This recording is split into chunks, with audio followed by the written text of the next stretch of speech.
Welcome back, ladies and gentlemen, and we're joined here tonight in the studio by Mr. Alaa Khalifa, the international tourism marketing expert. Mr. Khalifa, thank you very much for joining us. Thank you. It's always a pleasure. Always a pleasure, sir. Mr. Khalifa, now, first off, before we start talking about how to improve the sector and to improve the prospects of the tourism sector for the year 2024, now Egypt secured a spot in the Lonely Planet's top destinations for 2024, 6th position actually. So how important or how significant is securing this position within the Lonely Planet list? It's very important to understand that when countries or destinations are listed higher among the most favorable destinations, it steers interest among travelers. Lonely Planet or TripAdvisor, any of these platforms, they have millions and millions of followers. So when they see the most trending destination and then they see your destination is among them, then they have to think that this destination is a must-go, is a must-visit destination, and that the destination has some kind of a stability and there is very positive news that comes out of it. So definitely they will put it on the to-do list. Yes, well, Egypt is known to be a top tourist destination, especially during the winter months. But unfortunately, for the circumstances taking place on our borders with Palestine, the Gaza Strip incident, we've been hard hit since October. Yes. A lot of experts are saying, well, we're down to 40% of our previous bookings for this season. How are we faring so far with this big drop in tourist incomings? Of course, any war or any conflict that happens in the destination affects the entire region, and it's not only affecting us but affecting some other nations as well. All what we need to do is just give assurances that this is temporary. It's not going to be something for long term. We just convince people to delay instead of canceling, instead of removing their interest totally. They need to know that this can be delayed, can be put on, like postponed to a different time. Mm-hmm. I think the effect is radiating. I think those people who have been waiting now for 3 or 4 months, they are realizing that they have to start planning for their trip. Despite all of that, in January we have had witnessed an increase more than 2019, especially for the months of January, which is a good indicator for how the year is going to start. I believe that next 3 or 4 months we'll start to have again much better interest, especially as there are some news that are coming that maybe what is happening in that tragic thing that is happening in Gaza may just get to stop. Maybe a ceasefire will be forged. So once we have any of these positive news, that I'm sure that the influx of tourists, they're going to come back. Mm-hmm. Well, before the situation in Gaza emerged, Egypt has recorded, the tourism sector recorded an increase in revenue by 40%, and Egypt is looking forward to increasing the number of tourists from 15 million to 30 million by 2028. Is the increase in revenue due to the increase in the number of tourists that came to Egypt for 2023, or is it because of the fluctuation within the value of the Egyptian pound against the dollar? No, it has nothing to do with that. It has nothing to do with that. You'd be mistaken if you think that the devaluation or the currency situation or even any monetary situation that within the economy of a country can be a subject, a reason that people are flocking to a destination. It's not the reason, because we're still charging in US dollar. Mm-hmm. Yes. We're charging for hotels, we're charging, for tours, for transfers, for everything. So, in my opinion, the increase that happened, this abrupt increase that happened in 2023, is because people who have been withheld for 2 years because of COVID-19, and it's a natural thing that people start flocking back. Mm-hmm. And so far, until this last year, we just had 1.3 billion tourists worldwide. before the COVID-19, we had 1.5 billion tourists. We yet reached 80% of the number of travelers traveling around the world as prior to COVID-19, but we have not yet, surpassed this number.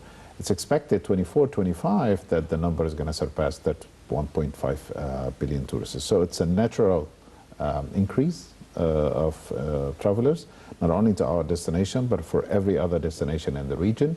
And I think it's a good sign that people start flocking back, start coming back. As for the reaching out 30 million tourists, it's a wonderful, I would say, ambition, dream. We would love to have that. However, we do have 215,000 room, 215,000. That's almost, half the capacity of what we need to reach or to accommodate 30 million travelers. So what we need to do from now until 2030 is to build too many rooms, at least 200,000 more rooms. We need to encourage the sector, the hospitality sector, to invest in building more rooms. And this is why the government, starting from the beginning of January, the first week of January, came up with an initiative of 50 billion Egyptian pounds as an incentive given to the hotel sector in order to help them build new rooms so that they can expand the capacity for Egypt, so we can receive more tourists, because what we have currently maximum can take 16, 17 million tourists. So we are lacking 13 more million tourists, and the only way to accommodate them is to encourage people to build hotels in Cairo, hotels at Luxor, Aswan, Sharm el-Sheikh, Hurghada, North Coast. Any of these destinations would increase the capacity in Egypt, and then ultimately reaching the target of by 2030 to 30 million tourists. We're expecting, because of this incentives, 50 billion Egyptian pounds that have been given to the hotel sector.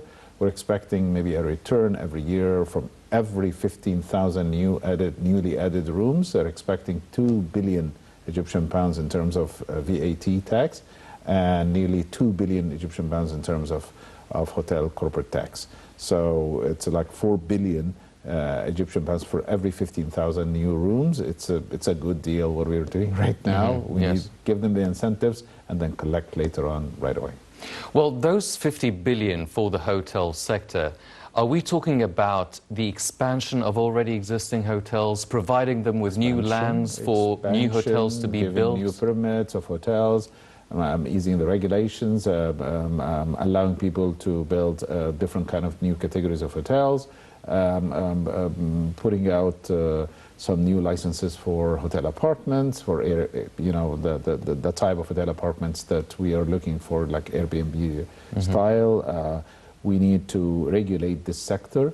So currently what they're doing is that they're regulating this sector, whether on an individual basis or on a compound basis, or a whole hotel apartment style service apartment basis. We're also giving out incentive to hotels to expand, to build up new wings, to renovate, and to increase their capacity.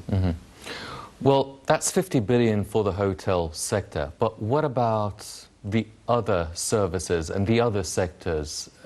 We're talking about also, I mean, if we want to receive 13 or 15 million tourists by 2028 extra. More than what we have. So we need to also, there needs to be a lot of transportation, security, ICT, international communications sector, and technology. So are we also reimbursing these different sectors with an equivalent, at least, amount, such as the one we the have to hotel work is receiving? on a parallel on a plan that has, like, perhaps we have to work on all of these different things parallelly. I would say transportation, we will have to allow importing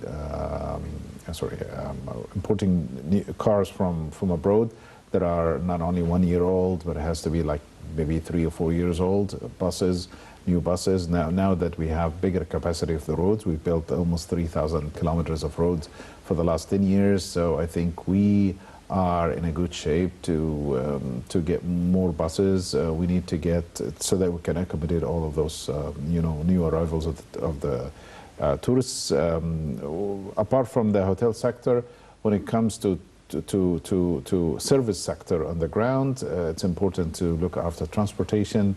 It's important to encourage people to establish more of tourist facilities such as restaurants, such as clubs, such as night out areas for tourists. Without these activities, tourists won't stay longer. Yes. It's not only that we want to bring tourists to a destination and let them stay for a few days, that we want them to stay longer. We want them to create more room nights. Because that increases the revenue, the overall revenue. It's important also to understand that we need to encourage employment in the sector. So adding 13 or 14 million tourists, this will give us at least 45,000 to 50,000 more jobs into the sector. So we need to get everyone on board. We need to regulate, and we need to give a capacity to travel agencies to import new cars, transportation companies to expand their fleet, and hotels to expand their hotel inventory. Well, let's stay with the hotel now.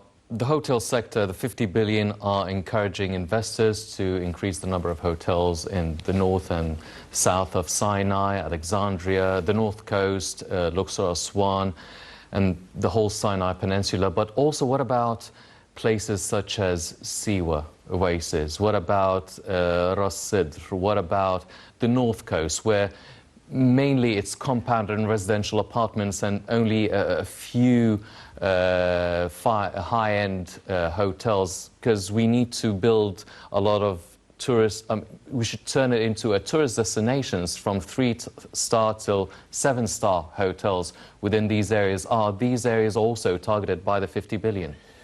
Anyone who has a hotel who's intending to build a second hotel or expand his hotel is eligible for that initiative. That initiative is basically a loan initiative, and then with a very, very small interest rate. And that initiative is very important to expand the capacity of the sector.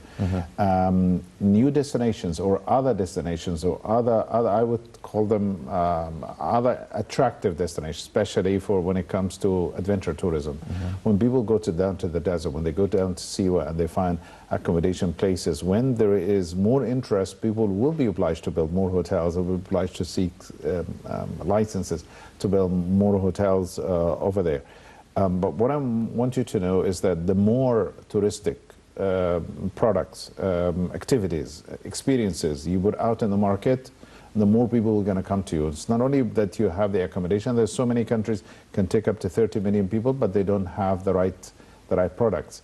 What we have at this stage is the diversity of the product. We have the beach, we have the archaeological sites, we have the historical areas, we have the natural areas, we have the natural wonders, we have the oases, as you can see.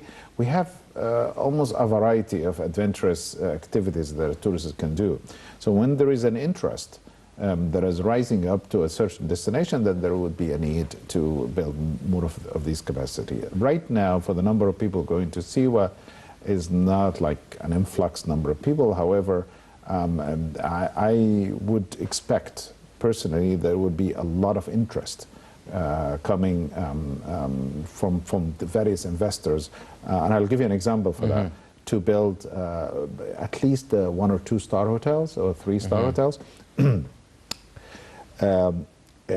Investing in building an integrated community or integrated tourism profile in a city helps local investors to invest, even if they don't have any initiative. Let me give you an example for that. When the USAID started a project, a very ambitious project in the city of Esna in 2019, and it was like a project called Discover Esna, putting back Esna into the tourist track, into the tourist map.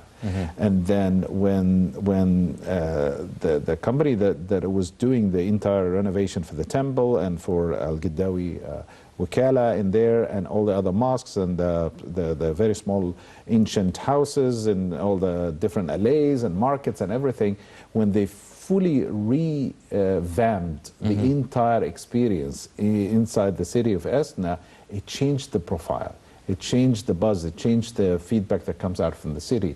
And what happens is that people started to change their mindset. And then that radiated to tour operators and to travelers alike. And what happened is that the number jumped from almost 5,000 visiting the city per year to 60 to 70,000 people. When the number increased, and when there were no hotels in the city, there was no hotels, not even a motel, not even something, not even a little an eco-lodge. An eco-lodge, for example.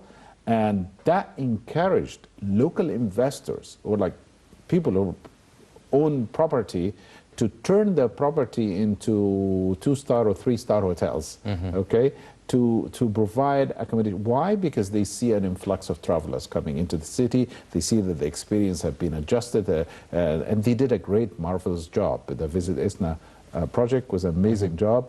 It's a pilot project that should be repeated by the USAID and the Ministry of Tourism everywhere in Egypt, and thanks to the people who have done this project. The Queen did an amazing job putting out people, changing their mindset, helping people, convincing them to build hotels inside the city that had no hotels. If we have that example be mimicked in every city, people,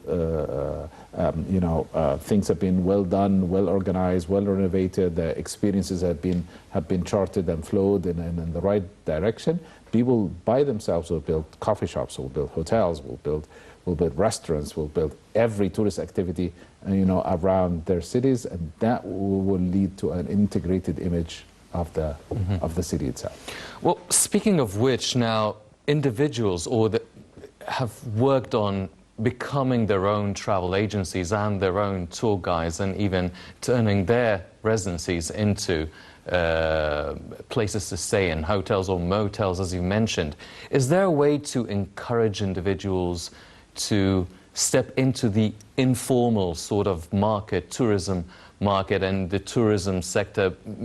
Is there a way to actually reach out to them? And being informal, is there a way to encourage such an informal tourism participants and investors? Or is it the other way around? Let me tell you something. What is tourism for? Why we do encourage tourism in various communities, in various cities, and various destinations, even within a regional destination? Why do you think? Why do you think UN and UNWTO is encouraging tourism around the world and wanted to boost tourism from 1.5 billion to 2 billion around the world?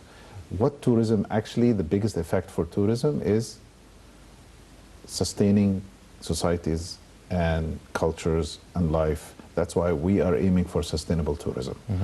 If tourism in a particular destination does not benefit the local community, then the tourism is a liability. It's not only benefiting local economy, if it's not benefiting the people directly,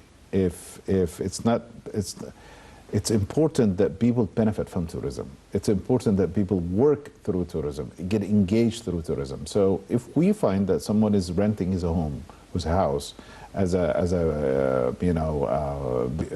Airbnb, for example, if someone is building a hotel, even if it's a small eco-lodge, and if it's not yet today regulated, then tomorrow it will be regulated. Maybe after 2 years it will be regulated. But however, it will still be taxed, right? But the engagement within the tourism industry keeps tourism sustainable. And that's the entire aim. This is the aim what we want from tourism, is to have to be a sustainable industry that benefits local communities. Because when tourism benefits local communities, it radiates its income all over the communities, and it reach out to a state, it's a direct injection into the economy. And that's the main aim of tourism. That's why we want 30 million tourists. People don't go and pay the government. They pay people, they pay companies, they pay transportation, they pay taxi drivers, they pay restaurants, they pay different activities, 41 different industries, related somehow to the tourism industry, this all radiates, inject blood into the economy. So right now I'm not worried about the regulations as much as I'm worried about tourism not being, or cities that are worthy to be in tourism or in our tourist map and not in the tourist map. This is why refining the experience in cities such as Komombo, Edfo, Esna, like the example, the pilot project that I just told you about, is the target. What we did in old Islamic Cairo was also the target. In Bab al-Azab, in the area where also another wonderful project they did there, the IMCT, with the Ministry of Cooperation, with the Ministry of Antiquities and many things. Another thing also, green tourism. Green tourism is very, very important. Following COP26, 27, 28, there's a huge tendency and a determination nowadays among world leaders and countries around the world in order to stop the Nino phenomena, in order to stop the glaciers from melting down, in order to stop cities from being sinking under the water, of different cities because of the glaciers are melting, in order to stop all these weather phenomena that are having, like destroying different beautiful landscaping and new destinations and cities and disrupting the life of people. The whole world nowadays is shifting towards lowering carbon emission. And within the travel industry, and tourism industry, it's important that to have hotels labeled as being green hotels. Nowadays, if you go to any of these OTAs and you look into a hotel, you'll find like a big sign that says, that's a green hotel, level 1, level 2, level 3. You always find that. Why? Because the entire world is reaching out to a sustainable energy, to a green energy, and the tourism industry is playing a big part in this. And I quote that the Ministry of Antiquities, they decided, just lately, they decided that they're going to turn the energy that are supplying to almost 40 different archaeological sites to be coming from a solar energy. So they're going to build like solar panels, or solar powers, or solar energy that are supplying electricity to these tourist sites to take it from as a solar energy, and that goes. You know what? One of the things that we have to understand is that the whole world is coming into a disruption. And the disruption is because we need to fix the climate. We need to fix where we are, where we stand right now.